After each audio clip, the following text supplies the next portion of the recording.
Seja bem-vindo. Está começando o podcast Pelo Amor de Deus. Pelo amor de Deus! Pelo amor de Deus!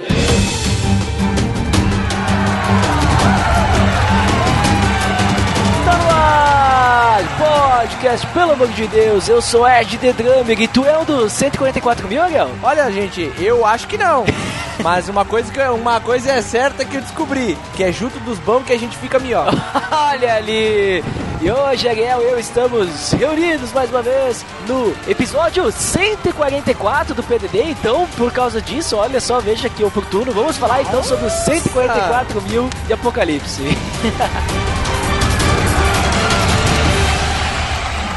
Tá beleza, Edson! Você está escutando o podcast no site pelamordedeus.org.br, que vai ao ar sempre nas sextas-feiras, a cada 14 dias. Curta nossa fanpage em facebook.com/oficialpadd. Também siga no Twitter, através do @_PADD. Ou entre em contato conosco através do e-mail contato@pelamordedeus.org.br.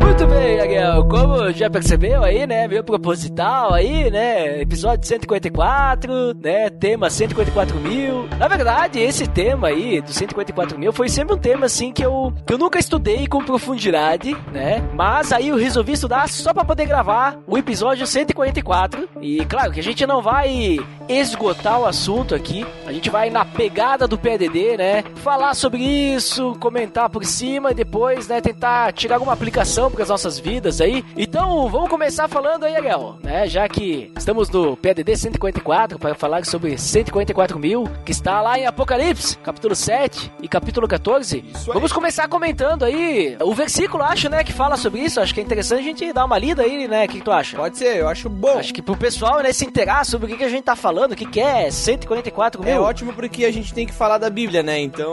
Olha ali, ó. Como ele se refere basicamente nessas duas partes, nesses dois trechos da Bíblia, né, em Apocalipse 7 e Apocalipse 14, então é fundamental que a gente leia esses textos para que a gente possa se situar naquilo que a gente tá falando, né? Beleza, tu quer ler aí o capítulo 7, eu leio o 14, pode ser? Pode ser, eu leio o capítulo 7. Beleza. Depois desses eventos, observei 4 anjos em pé, nos 4 cantos da terra, com a missão de reter os 4 ventos da terra e evitar que qualquer massa de ar fosse soprada sobre a terra, o mar ou sobre qualquer árvore. Então vi um outro anjo subindo do oriente, tendo o selo do Deus vivo. Ele bradou com voz grave aos 4 anjos, a quem havia sido concedido poder para produzir destruição na terra e no mar. Não danifiqueis a terra, nem o mar, nem as árvores, até que selemos a testa dos servos do nosso Deus. Então me foi revelado o número dos que foram selados, 144 mil, de todas as tribos de Israel. Da tribo de Judá foram selados 12 mil, da tribo de Ruben, 12 mil, da tribo de Gade, 12 mil, da tribo de Asser, 12 mil, da tribo de Naftali, 12 mil, da tribo de Manassés, 12 mil,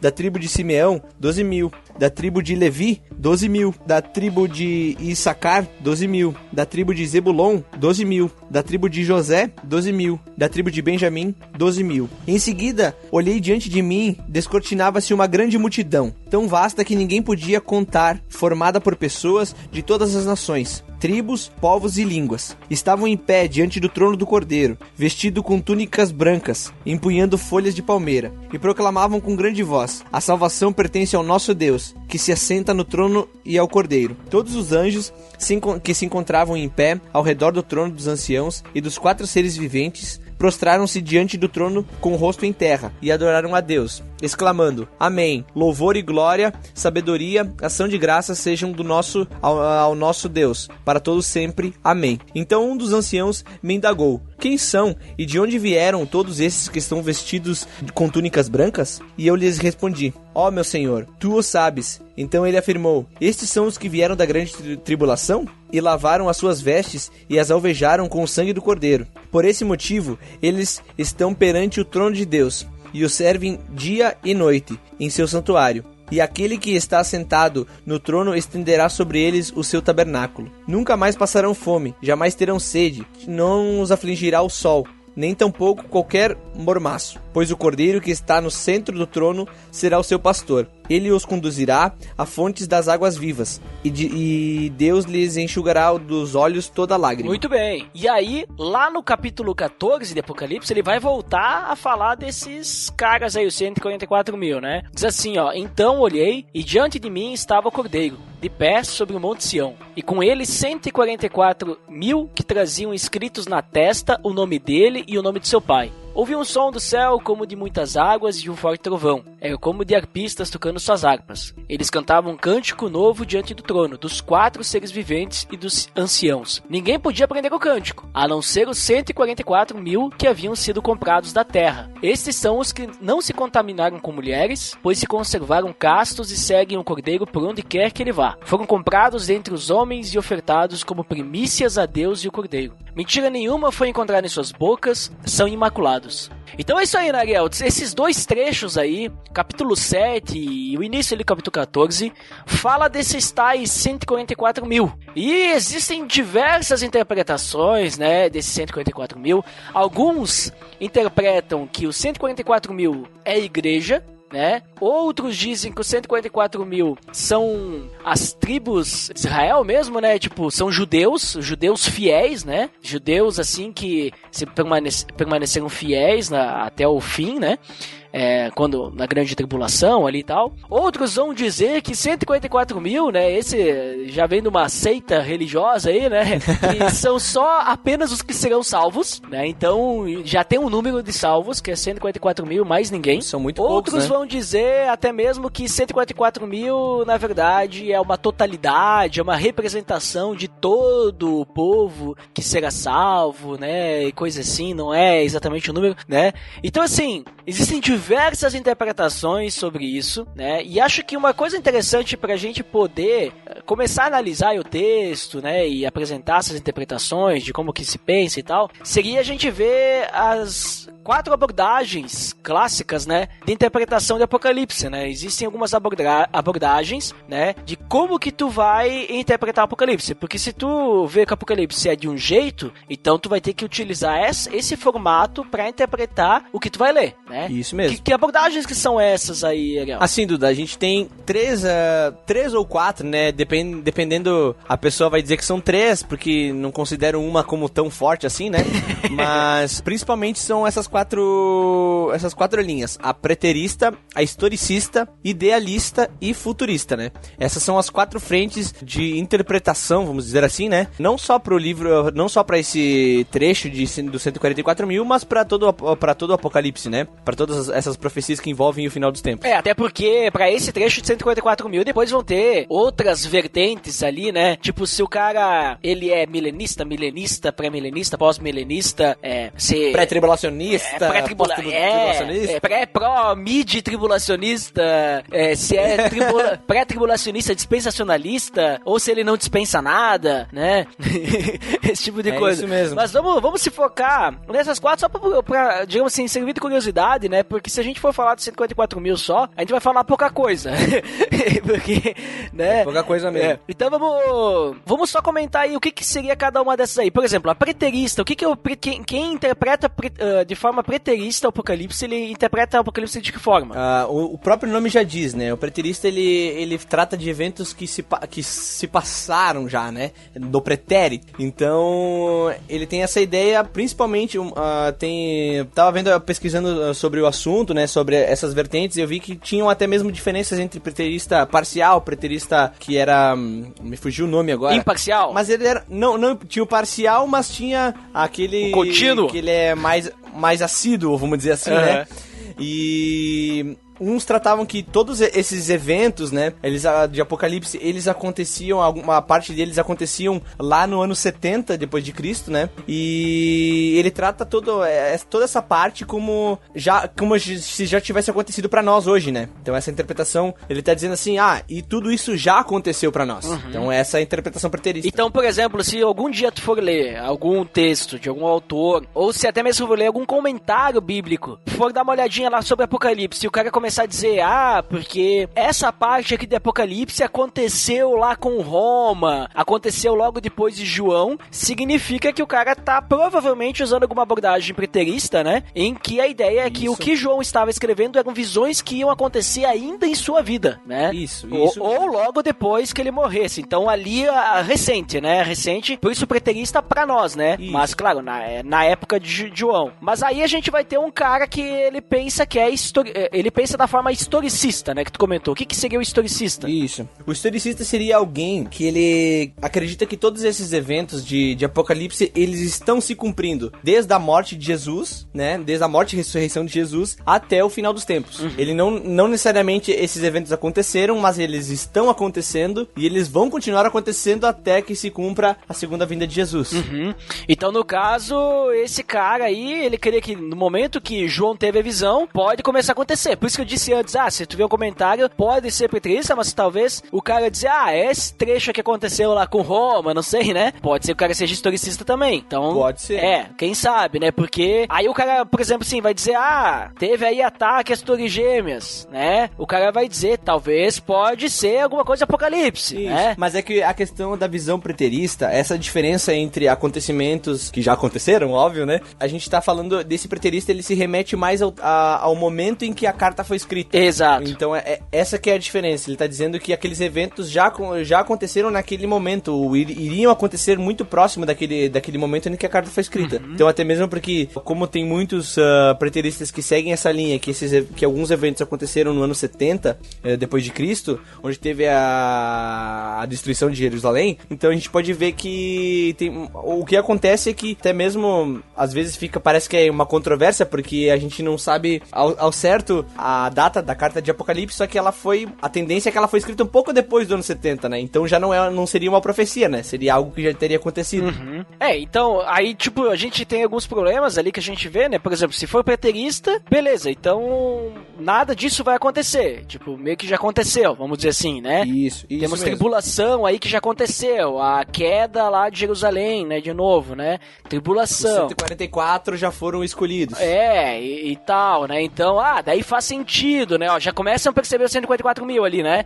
Faz sentido, 144 mil ali que são os remanescentes fiéis a Deus das tribos de Israel, né? Então, tem que ser judeu, né? Porque a gente fala aí das tribos, né? Aí se o cara for historicista, aí tu pode ter dificuldade porque muitas pessoas vão querer ficar descobrindo, né? Vão querer ficar descobrindo, isso aqui tá em Apocalipse, isso aqui não tá. E aí tu cria muitas vezes dúvidas, né? Do cara querer ficar tentando descobrir se aquele evento que está acontecendo no momento é o que tá narrando Apocalipse. Que Apocalipse... E muita heresia. Acontece, né? Mas tem um cara que daí ele não vai querer dizer que nada está acontecendo, nada aconteceu. Mas só tudo isso vai acontecer no final, né? Ou seja, daí também tem problema que tipo, é só futuro, né? Então a gente meio que já sabe de tudo, mas não é bem assim, né? Esse cara seria futurista, é isso? Isso mesmo. O futurista, ele tem a ideia que tudo ainda está por acontecer. Isso vai acontecer tudo na segunda vinda de Jesus. Diferente do preterista, que já aconteceu, do historicista, que está acontecendo, o futurista, ele diz que tudo vai acontecer e ainda num tempo que há de vir, mas não está acontecendo agora.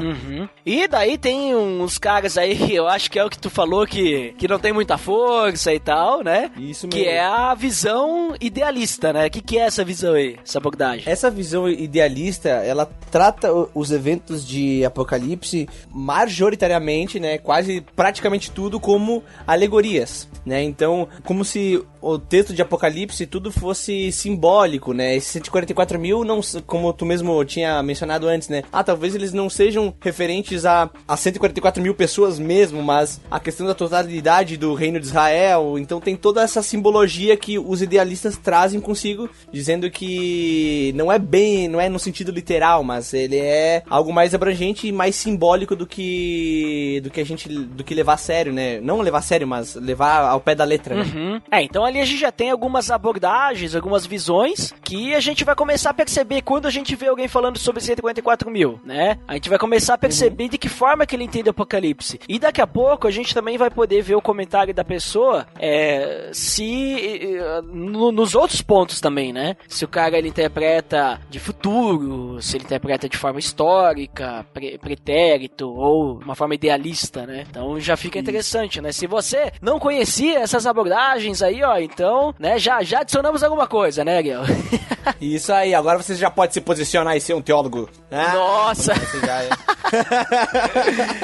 Mas ali falando sobre os 144 mil, então, né? É interessante que no capítulo 7, que tu leu aí, ele vai falar que tinham lá 144 mil, né? Tipo, é o número daqueles que foram selados, né? Isso. É interessante que nesse capítulo 7, do versículo 1 ao 8, a gente vai ver que Deus, ele de forma protetora, né? Ele coloca um selo no seu povo, né? Tipo, ele marca aqueles que vão ser libertos no final. E no capítulo 14, também fala que são aqueles que foram selados, né, na testa e na mão, né? Deixa eu até pegar aqui de novo o versículo. Ele diz, ó, que traziam escrito na testa o nome dele e o nome de seu pai, né? Então, eles tinham na testa o nome, né? Estavam selados de uma forma, né? E a gente vê que esses 144 mil ali, que eles são selados, eles vêm de todas as tribos de Israel, que diz o versículo, né? Isso. Aí ele vai falar 12 mil de cada uma. Eu vi uma coisa interessante aí, Ariel, né? Ele fala ali das tribos, né? Só que, veja só,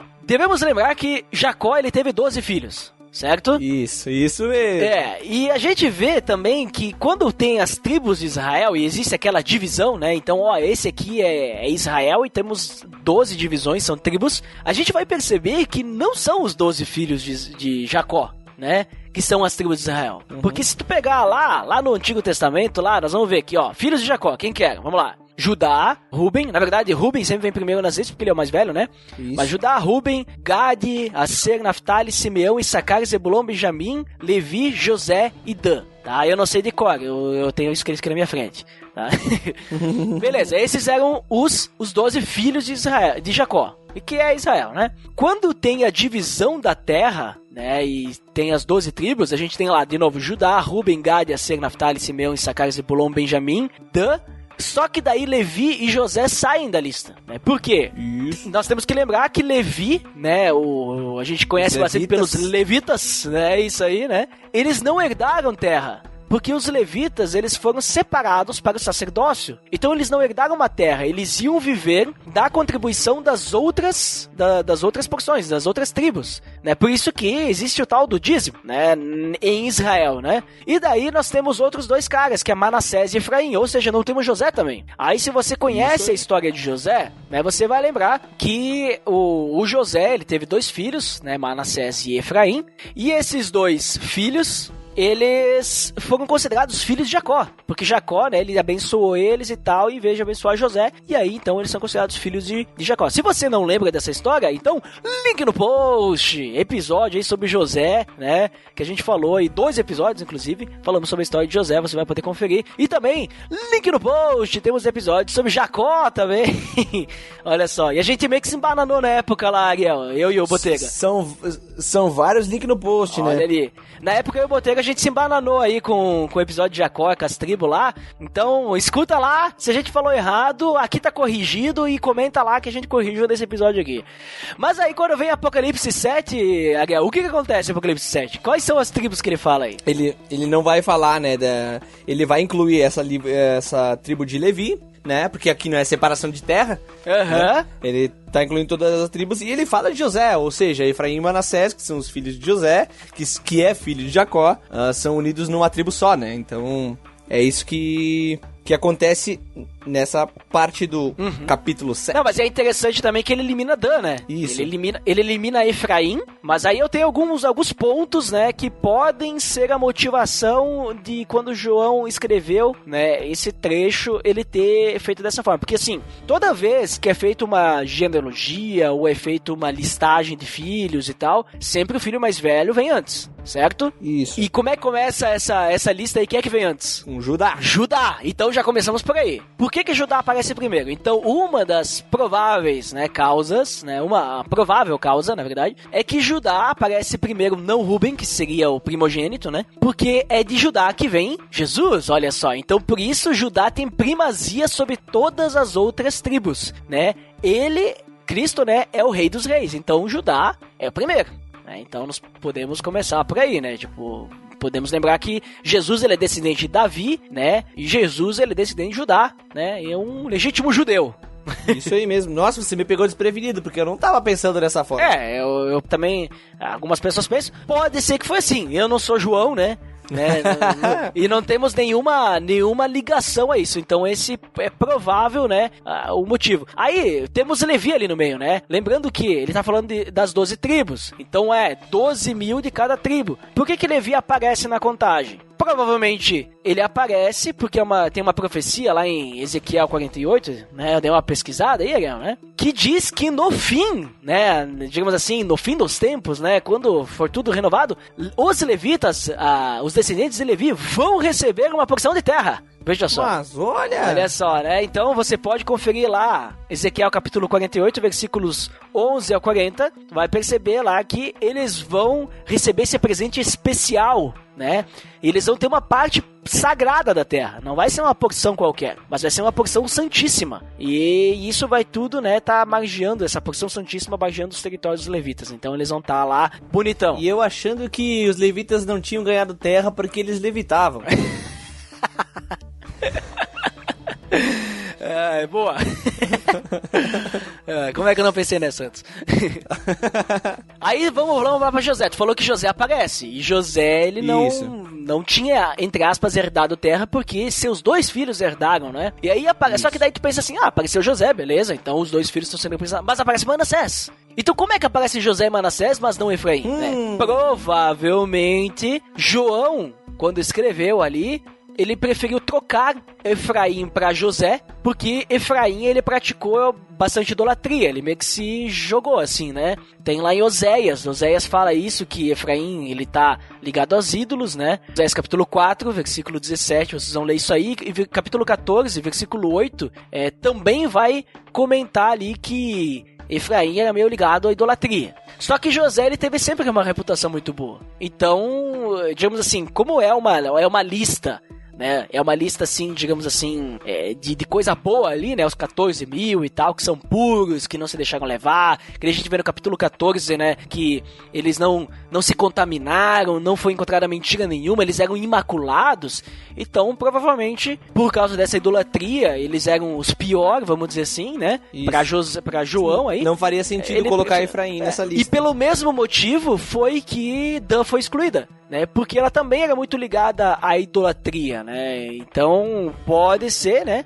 Que tenha removido dessa forma também. Alguns dizem também, Ariel, aí tipo, eu já não penso dessa forma muito, né? Eu penso que é mais pela questão idólatra, né? Cultura idólatra aí de Dan, descendentes de Dan, né? Uhum. Que foi excluído aí, né? Do mesmo motivo ali que Efraim, né? E tal. Mas alguns dizem que Dan é excluído porque tem uma tradição aí que o anticristo vai vir dessa tribo e tal, porque eles não tinham muita boa fama, conforme a história que tá lá em Juízes, né? Eu acho que não é uma boa resposta, não é uma boa posição essa aí, né? Eu acho que é mais provável pela questão, né, de que a ligação deles com a idolatria, né?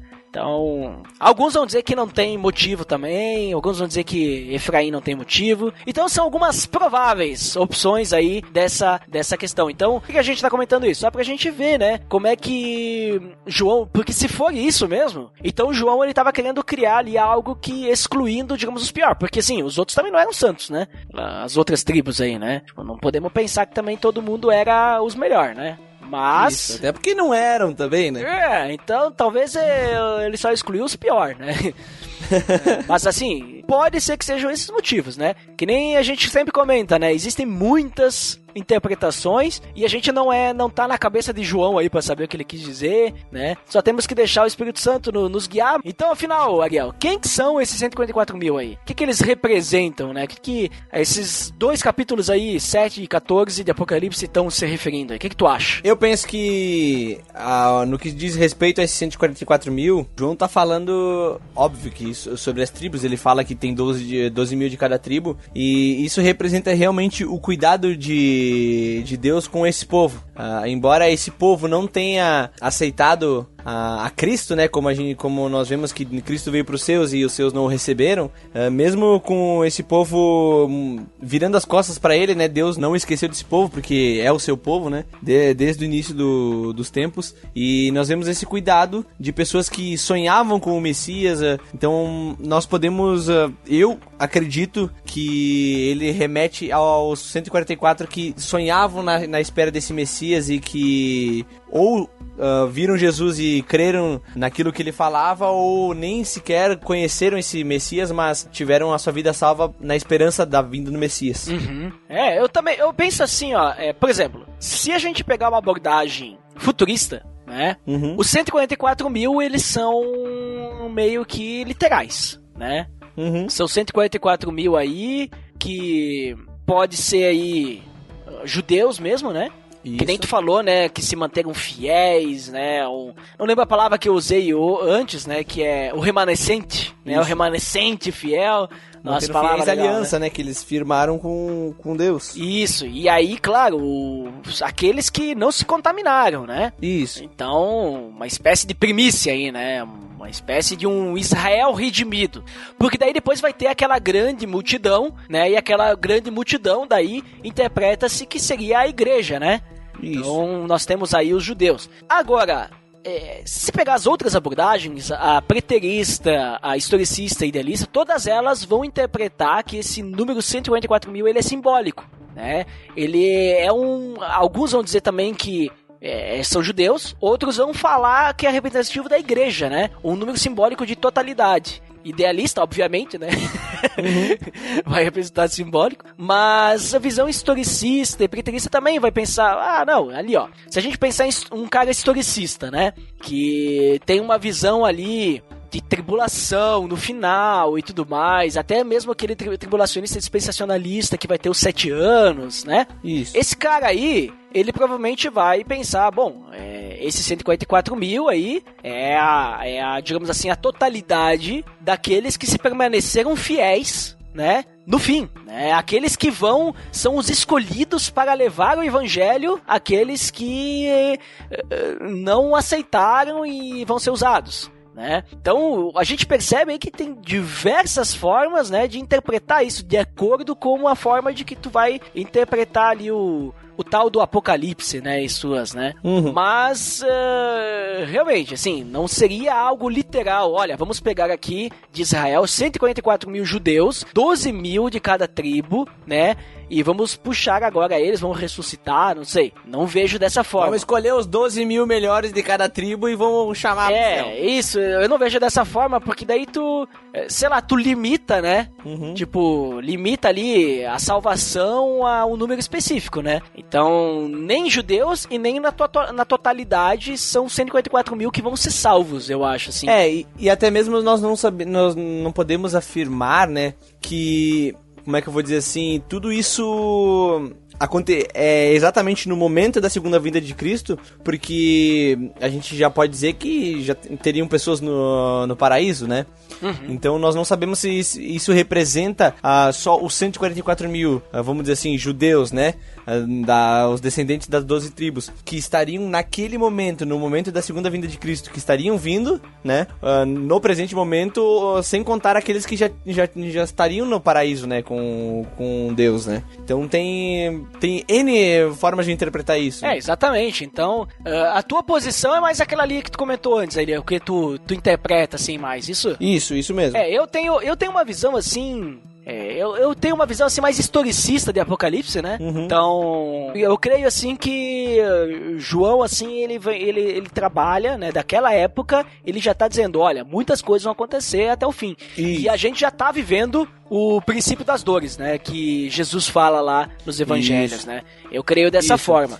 É isso, eu penso, nesse tipo de interpretação sobre os 44 mil, a minha posição parece muito futurista, né, como se fosse assim, tipo, é esse 144, né, mas eu tendo a pensar que tudo que João está escrevendo, ele é baseado a partir da morte e ressurreição de Cristo até o fim dos tempos, né, mas que eu realmente penso que é literal para aquele momento. É literal esse 144 mil para aquele momento.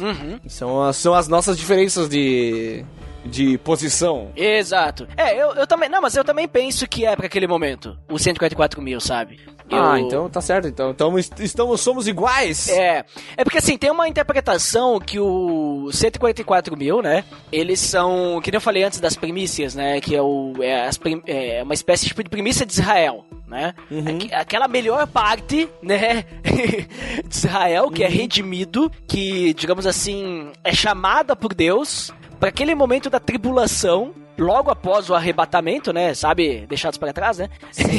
Sim. Que é aquele momento da tribulação em que essas pessoas, né? Esses 144 mil, literal ou não, indiferente, eles serão usados para proclamar o evangelho nesse período da tribulação, após o arrebatamento. E daí, tipo assim, a gente vê ali que no versículo 9, depois vai ter uma grande multidão. Então, esses grande multidão de todas as nações, de todas as tribos, de todos os povos, línguas, né?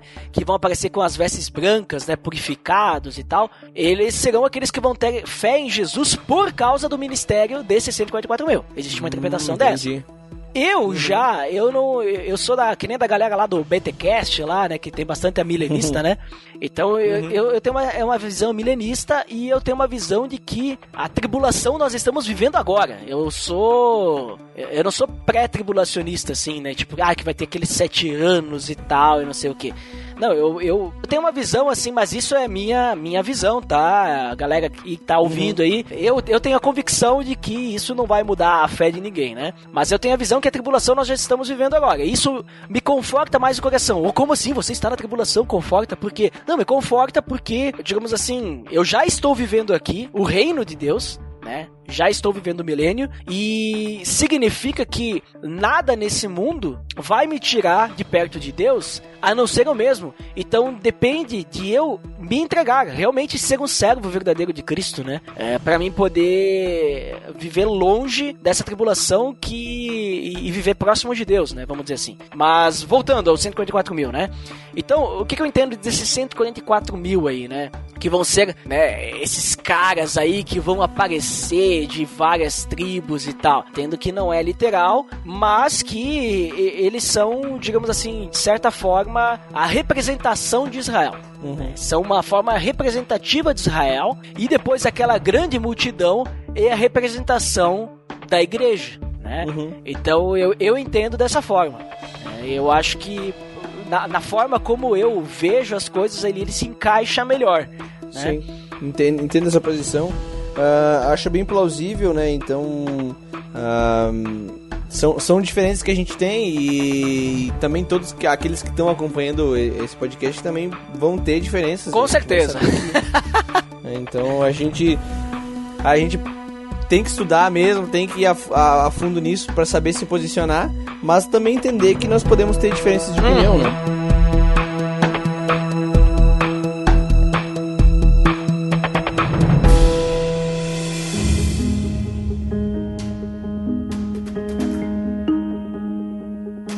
Muito bem, a gente comentou ali, a gente fez, na verdade, eu não sei se o nosso ouvinte tá mais confuso ou mais entendendo, porque a gente fez uma salada aí de interpretações, né?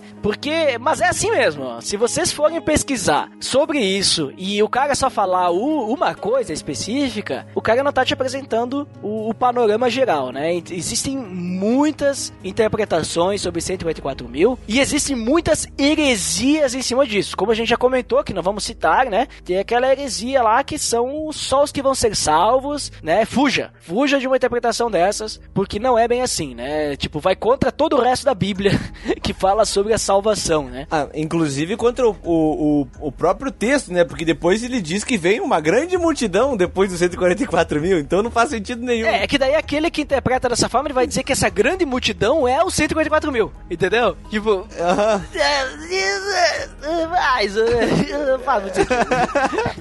né?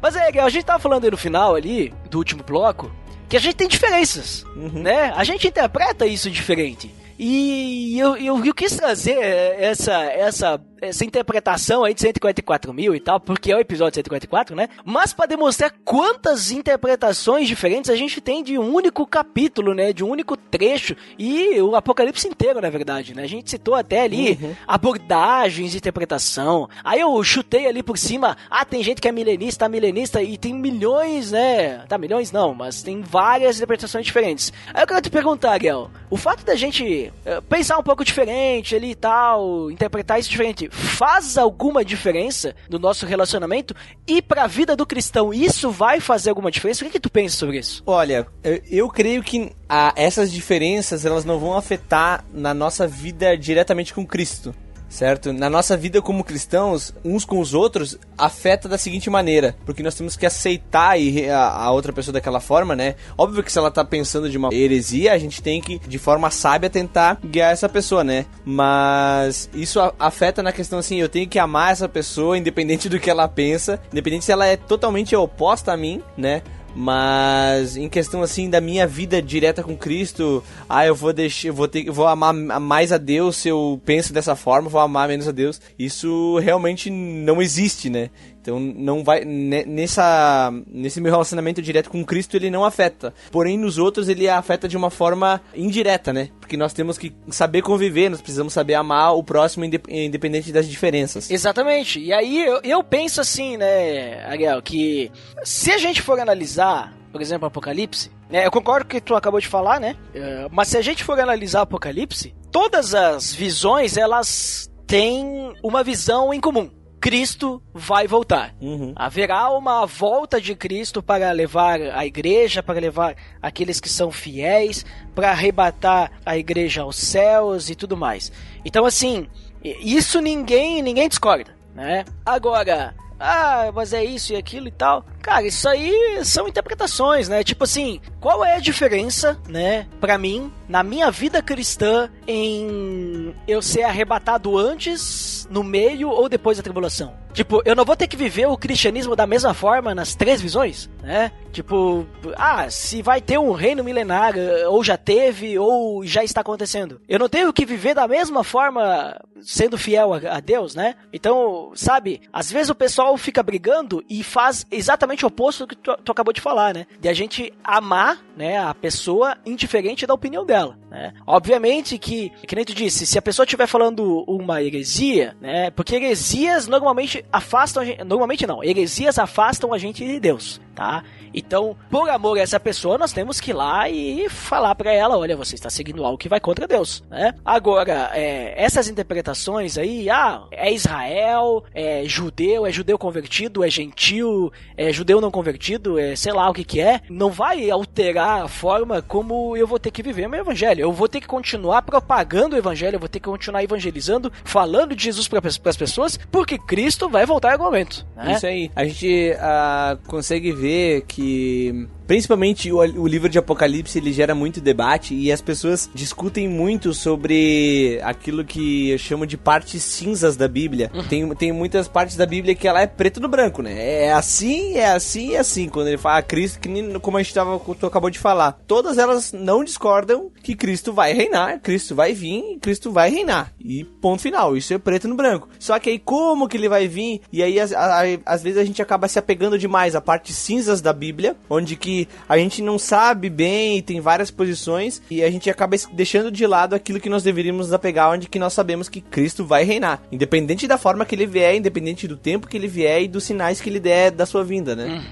É isso aí. Então, assim, a gente percebe que as visões aí sobre os 144 mil não vão ser muito aplicáveis em nossas vidas, ou tu consegue encontrar alguma aplicação aí, tipo, dos 144 mil? Tipo, tem alguma coisa que a gente pode tirar disso aí, tu acha? Na prática, é bem difícil, né? Do número, né? Tô falando do número. O número 144 mil, assim.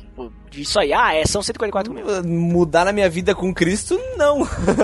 Mas agora, se a gente olhar o contexto desse texto, né? Tipo assim, porque... Aí todas as interpretações vão dar na mesma, porque a maior briga é quem é os 144 mil, né? Mas sobre o que fala dos 144 mil, eu acho que daí é aplicável. Sim. Né? Não sei se tu concorda comigo. Sim. Porque fala que, se pegar, né, o capítulo 14, né? Que eles não se contaminaram, eles eram imaculados, não havia mentira em sua boca, eles eram perfeitos, vamos dizer assim, né? Uhum. Porque é imaculado, né? De uma forma... estão limpos, né, do pecado. Isso. Eles seguem o Cordeiro, né? Eles se conservaram pro Cordeiro. E o mais legal, o capítulo 14, versículo 14, diz que eles foram comprados dentre os homens e ofertados como primícias a Deus e ao Cordeiro, né? Ou seja, eles foram comprados por um alto preço, né? Isso, e inclusive ele diz que eles vão com o Cordeiro pra onde quer que ele vá, né? Uhum. Então quer dizer que eles realmente são obedientes ao Cordeiro. Então assim, se você acha que os 144 mil é a igreja, então sabe, ó, aí, ó, tá aí, ó, você tem que, né? Você tem que seguir isso aí, senão você não vai ser um dos 144 mil. Senão já tá fora. já tá fora, hein? Mas assim, eu acho que serve como exemplo, né? Porque, que nem a gente comentou ali, eu quis comentar aquele negócio lá das tribos, né? Os nomes que aparecem, pra dar essa ideia mesmo, né? De que ele tá falando de coisa boa ali, né? Então eu acho que a gente tem que focar nisso, né? Tipo, João ali tá falando que esses aí não são qualquer um aí, né? Não são qualquer pessoa pecadora aí que não tenha Jesus, mas são pessoas que Deus comprou, né? Com o seu filho. São pessoas que são seguidores de Cristo, né? São pessoas que, digamos assim, são seladas por Deus, né? É o número daqueles que foram selados. Então, não é qualquer coisa. Então eu acho que se tem alguma coisa que a gente pode pensar e refletir, assim, de aplicar, e percebe, como eu disse, vai ser diferente da interpretação, né? É que a gente tem que ter uma vida exemplar, ter uma vida de bom testemunho para poder falar para todas as nações do Evangelho de Cristo, através de nosso exemplo e através de nossas bocas, né? Também ser, digamos assim, tá me fugindo a palavra, não é exemplo, mas... Íntegro. Ser íntegro, perfeito, Ariel. O que eu faria sem tu aqui, hein? Sermos íntegros, né? Então eu acho que se tem alguma coisa que a gente pode aplicar, e percebe, mais uma vez, falando, a 8ª vez, não tem relação essa aplicação com a forma como a gente interpreta quem é os 144 mil, mas sobre do que são chamados, como são os 144 mil, o que eles fazem, né? Então eu acho que se tem uma aplicação que a gente pode tirar desse texto, a gente focar os nossos esforços e debates, eu acho que seria nisso. Sem dúvida. A gente realmente focar naquilo que o Cordeiro fala sobre os 144, sobre a grande multidão, pra gente entender o quão precioso, né? O quanto ele tem um apreço por essas pessoas, por esse, vamos dizer assim, por esse povo, né, que tá vindo ali. Realmente, é o povo que foi limpo por causa do sangue do Cordeiro. Então, nós podemos... isso é um motivo de grande alegria e isso sim muda as nossas vidas, né? Porque é a representação não daquilo que já aconteceu na cruz, mas o que ainda vai acontecer ainda, né? Então, isso é muito bacana. Sim, e outra coisa, esse trecho aí de Apocalipse é logo depois ali do 6º selo que é aberto. Então muita coisa, se a gente acompanhar a cronologia, acontece antes, né, que tem os 7 selos e tal. E até eu desafio o nosso ouvinte, se você nunca leu Apocalipse, né, obviamente que você tem que ler outros livros da Bíblia para ter um certo contexto, uma base, porque há muito simbolismo, muita coisa ali que João queria falar para aquelas pessoas, né, e aquelas pessoas iam entender. E hoje na nossa cultura muitas coisas a gente não vai entender, mas tem muita coisa muito bonita, né, acontecendo principalmente nesses primeiros capítulos aí de Apocalipse, que a gente vê a demonstração do Cordeiro perante todos, né, os anciãos e tal, o Cordeiro que ele é entregue pelo povo e começa a acontecer tudo aquilo lá. É bem interessante, assim, como... Essa cerimônia, né? Como é representado, né? Mas que é aquela coisa, tipo, talvez se você não conhece muito, principalmente das culturas judaicas, né? As tradições ali que a gente vê lá no Antigo Testamento e um pouco também ali no Novo Testamento, conforme os escritores falaram com aquele povo, talvez vai se perder um pouco ali, né? E obviamente tem muito simbolismo ali e também que a gente hoje ainda se perde, né? Mas tem muita coisa legal ali que tu vai começar a ligar os pontos, né? E é riquíssimo, né? É assim, ó, é maravilhoso, eu acho que é a palavra, assim, né? É maravilhoso tu ler aquilo ali e tu ver como que, se tu for futurista ou historicista, né? Como vai acontecer no final, né? Ou como talvez já começou a acontecer aí, né? Dependendo da interpretação que você tiver. Eu acho que é até interessante falar sobre isso, que até pra incentivar o pessoal a debater, né, e não a brigar por isso, mas, né, é que reforçar a primeira ali questão da aplicação, né, ali como isso afeta a vida do cristão. Exatamente. Então assim, né, Gael, a gente fez aí um resumo bem superficial sobre esse tema aí dos 144 mil, mas a nossa provocação hoje não era nem os 144 mil, mas era puxar essa questão aí. Pô, será que vale muito a pena a gente ficar brigando por isso, né, debatendo? Porque são questões polêmicas que, tipo assim, toda essa história de igreja não... Quando eu digo igreja, tipo, desde que foi escrito isso, né, não se chegou a uma conclusão. Então, se você quiser se aprofundar mais, então eu recomendo que você busque isso e tal, porque se a gente fosse se aprofundar nisso, a gente ia ficar muito tempo aí, porque a gente vê de onde surgiu tal interpretação, com quem que surgiu, quais são todos os pontos, quais são os versículos que baseiam, né, essa interpretação e que dão reforço, quais que vão contra. Então, como são muitas, né, a gente ficaria muito tempo aí conversando. E essa questão de debate, ela de pesquisa, né, ela realmente eu incentivo que as pessoas façam isso, que elas busquem e ao mesmo tempo elas questionem, né? Porque o debater ele é diferente da discussão, da briga, né? Então ele debater de forma assim, expor as suas ideias e até mesmo tá aberto a mudá-las, né? Eu vejo que tem uma vez um amigo meu me falou que o debate e a discussão ela só é dessa forma, só é um debate, uma discussão quando ambas as partes estão dispostas a abrir mão daquilo que elas pensam, né? Então, que a gente não morra pela nossa teologia, não morra pelos nossos preceitos que nós mesmos criamos ou acreditamos que outra pessoa tenha criado, mas que a gente realmente morra por Cristo, porque Ele morreu por nós, né? Então que a gente leve isso em consideração em primeiro lugar. Nós devemos morrer por Cristo e não pela nossa teologia.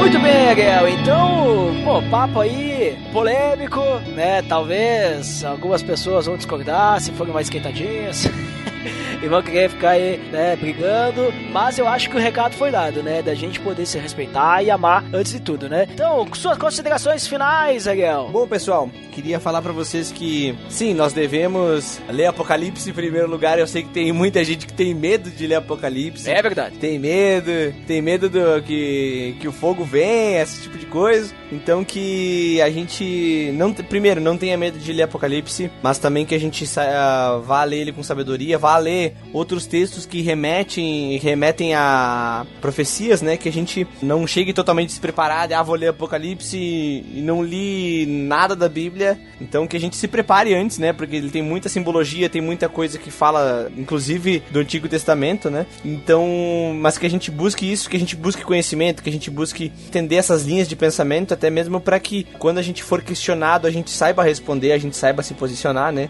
Que infelizmente tem muita gente que não quer saber a fundo aquilo que acredita, né? Então, mas que a gente busque isso, mas ao mesmo tempo que a gente não menospreze os outros que pensam diferente da gente, que a gente também não brigue com outros, cristãos ou não cristãos, que pensam diferente daquilo que a gente acredita como teologia, né? E que a gente aprenda a viver amando o nosso próximo, porque é isso que nós devemos fazer como cristãos, né? E é isso que nós vemos ali nos capítulos capítulo 7 e 14 de Apocalipse, que independente de quem eram 144 mil, eles eram imaculados, eles eram limpos pelo sangue do Cordeiro e foram comprados por um alto preço. Então que nós possamos viver dessa forma, né? Independente se você pensa que nós somos 144, se você pensa que são judeus, que são todos os judeus, que são 144 mil judeus. Então, se você pensa que isso já aconteceu, vai acontecer em um futuro distante, independente dessa forma de pensar, que você viva dessa forma e viva por causa de Cristo. Amém. Muito obrigado aí, Ariel, pelo teu tempo aí, pela participação. E eu também concluo que o que o Ariel falou eu concordo e acho que é isso aí mesmo. Não, mas essa que é a ideia, sabe? Eu sempre, eu tenho não diria um asco assim, mas sabe, eu fico com uma repugna assim, quando eu vejo as pessoas debatendo, principalmente na internet aí, sobre, tipo, visões teológicas. Os caras ficam brigando por calvinismo e arminianismo, né? Tipo, os caras 200, 300, 500 mil anos aí debatendo sobre o mesmo negócio, não chegaram à conclusão, os caras acham que numa discussão de Facebook vão chegar, né? Parece política, não, quero que você esteja no meu partido, né? Então, sabe, e no meio de pessoas que deveriam ser exemplos de amor, muitas vezes se deixam levar pela essa, sabe, pela tensão aí e querer um tá certo e ter a razão e tal. Então, e essa questão dos 154 mil realmente é algo que, pra ser bem sincero, eu tenho uma posição aí meio que só pra, né, que nem eu falei antes, o que eu acho mais interessante, que eu acho que faz sentido, mas também, pra mim, se algum dia eu ver uma discussão disso, eu acho que eu nem vou perder meu tempo discutindo, porque, a não ser que seja aquele grupo de pessoas, sabe como é que é, né, que diz que eu não vou ser salvo porque eu não sou 154 mil, porque só 154 mil seriam salvos. Esses caras aí eu vou discutir. Vou debater, né? Que nem tu disse aí, né? Debater. Mas, sabe, tipo, tem coisa assim que não vale a pena debater. Vale a pena, que nem te falou, estudar, correr atrás e perguntar e pedir para as pessoas que sabem mais sobre o assunto te explicar e dizer, pai, por que não assim, né? Ter essas perguntas, né? E ficar perguntando e pedindo assim, indo contra muitas vezes pra conhecer mais, né? Pra conhecer a defesa daquilo. Mas eu acho que assim, debater pra convencer o outro, assim, eu acho que não vale a pena, não é debate e nem ficar se defendendo, sabe? Eu acho que não é construtivo, já vira discussão, já vira briga e não vai a lugar nenhum. Então é isso, né? Espero que tenha agregado algo pra você esse episódio, né? Episódio 154, número sugestivo. E pra quem fica pra aí de feedback até daqui a pouquinho, pra quem não fica, então até o próximo episódio. Até mais! E aí, galera, abraço de urso, tchau, tchau!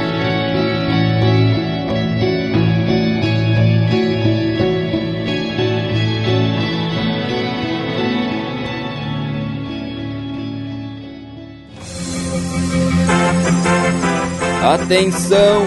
Você está entrando na área de feedbacks. Fique ligado!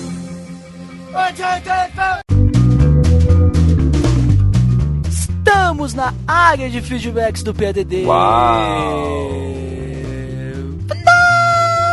Fantástico, Daneco! Uau, você sempre com essa super voz. E toda vez tenho que baixar o fone para não estourar os tímpanos. E você também, sempre com a sua voz aveludada. Veja só. Eu e o Cid Moreira. Olha ali, né? E, Dandeco, vamos então lembrar o nosso feed, como sempre. Opa, pelo amor de Deus.org.br/feed/podcast. E você também pode assinar no iTunes e nos avaliar dando as estrelinhas, pesquisando lá mesmo, ou acessando diretamente o atalho, pelo amor de Deus.org.br/iTunes. Você também pode achar o atalho /Spotify, vai pro Spotify, /Instagram, /Facebook, né, até o Twitter, e você vai cair nas respectivas páginas, Dandeco. Uau. Vamos então, agora sim, aos feedbacks do episódio 143, né, episódio anterior, nós falamos sobre a Trindade no batismo. Quem que foi o primeiro? Primeiro foi ele, o Abner Lobo. Opa, o que ele disse? Abner Lobo reassumindo a liderança nos comentários do PADD. Olha ali, daí ele deixou um gif animado de uma pessoa, né, batendo palmas, né, e glorificando, né, dando graças, porque, né, acho que ele tá querendo dizer que está reassumindo, mas ele deixou mais um feedback. Né? Claro, porque ele é uma pessoa inoxidável, e ele deixou o seguinte: gostei muito desse episódio e não tenho nada a acrescentar. Vou esperar o Mael Spinelli comentar trazendo os argumentos dele. Um abraço! Mas é um comentário essencialmental esse do Abner Lobo, né? Só que o Mael Spinelli não apareceu, veja só, né? Infelizmente não está aqui a Mael Spinelli, mas temos mais gente lá dos PiaCast aí participando na área de feedbacks. Quem que é? Foi a Juliana Pellicer. O que ela disse? Foi muito bom esse episódio. Gostei muito da ideia da nova série e quero acompanhar os próximos. Abraço. Muito obrigado pelo seu feedback, Juliana. Obrigado por ser uma pessoa estrogonoficamente sensível e deixar esse feedback. Então parece que o pessoal curtiu essa nova série aí, né? Essa série 316 e esperamos que os próximos sejam bem legas também, né? E Dandeco, então agora acabamos os feedbacks, é isso? Opa, nem vi passar. Tão rápido e lemos 100% dos feedbacks. Uau! Não é pra qualquer um, né? Então, o que temos agora? Opa, agora é a indicação. E a indicação de hoje é o BTcast 272. Como pregar no Antigo Testamento. Opa, link do post, episódio aí do BTcast. Ouvindo novamente, estava com saudades do Melhoranza, lá falando então sobre... não é como tu pegar o martelo, né, e pregar na época do Antigo Testamento, né, Dandeco? Mas... Opa, não era isso? Não, é como você pegar o texto do Antigo Testamento e usar na sua pregação hoje. Então eles dão algumas dicas aí. Fica a dica das dicas que eles dão, olha ali. Olha... E acho que acabamos por hoje, né, Dandeco? Mas nem cheguei a cansar minha super voz. Olha, então deixa um pouquinho pra próxima, né? Então, acho que é isso aí, né? Então, até mais! Valeu!